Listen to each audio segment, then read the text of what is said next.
Ulumak lishabilesil kwa Jesucristo, Jois Ibaom San Mateo. Rabian Brasil na kikiemang, tara la kwas agwitzin, utshik takwi lishik na ilokake. Outlain ninjere, chirakeb lishik na ke ilok ere, utchistihok tirshep, linike raptasin ere. Rinakla ishak ralash kahole tushil yukwa, linashk echak lisake, sashbene, linka usep, hokwili usep chor. Utnashk echak lihap sashbene, litikep, hokwili linka tikep chor. Kuyotla ish nikiraib kahkwili nikiraw kere, karule kahkamungkil tekul. Mainka tabi hokan ahkwini kishmanu eblaktit solto. Utkwini kikesh sailalek chol kahkwili eras eritzin, kaput chikru nikebanu.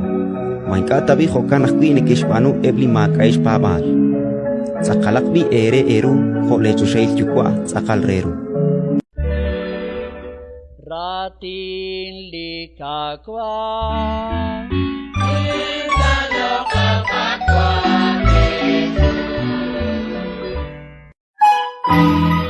Yesus